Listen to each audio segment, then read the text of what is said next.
तो BS3 and BS4 में क्या डिफरेंस है?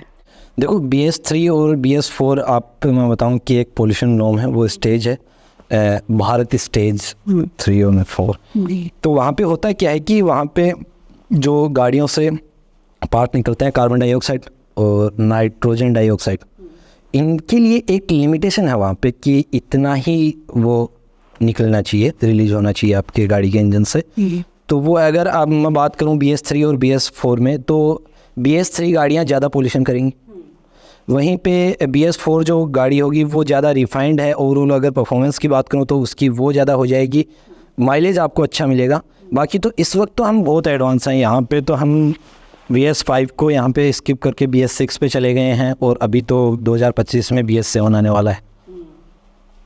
और इसीलिए शायद तक डीजल गाड़ियाँ बहुत ज़्यादा खतरे में हैं, धीरे धीरे बंद हो रही हैं। आप जैसे देखोगे 10 लाख से नीचे आपके पास में कोई ऑप्शन नहीं है डीजल का, क्योंकि जो अगर गाँव की अगर मैं बात करूँ कि मैं मेरे गाँव में अगर EV चार्ज करता था मेरी नेक्सॉन, तो मुझे कुछ पड़ती थी ऐसे समझो कि 70-80 पैसे पर किलोमीटर।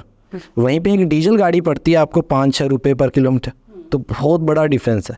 यहीं पे अगर मैं वो फास्ट चार्जर पे उस गाड़ी को अगर मैं चार्ज करता हूँ तो वही मुझे 4-5 रुपये पड़ता है वो, और वो भी सिटी टू सिटी है, क्योंकि आपकी अलग अलग सिटी में जो आपकी यूनिट्स के जो पैसे हैं, कहीं पे आपको यूनिट के पैसे 4-5 रुपये पे करने होते हैं, किसी टाइम किसी सिटी में आपको 9 रुपये करने होते हैं, किसी सिटी में आपको ज़्यादा भी करना होता है।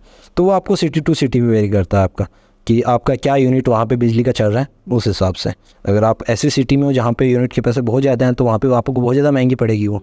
तो रनिंग को देख के ही लेना चाहिए। अगर जिसकी रनिंग बहुत कम है उसको पेट्रोल की ओर जाना चाहिए, जिसकी रनिंग थोड़ी सी ज़्यादा है उसको डीजल की ओर, और अगर डीजल से भी आपकी रनिंग थोड़ी सी ज़्यादा है तो आपको CNG की ओर जाना चाहिए, हाइब्रिड की ओर जाना चाहिए। और अगर उससे भी आपकी बहुत ज़्यादा अच्छी है, अगर 100 किलोमीटर प्लस आपकी रनिंग है पर डे की, तो आपको EV की तरफ जाना चाहिए। अगर इससे कम है तो आपको EV की तरफ नहीं जाना चाहिए, वो नुकसान वाली चीज़ है फिर।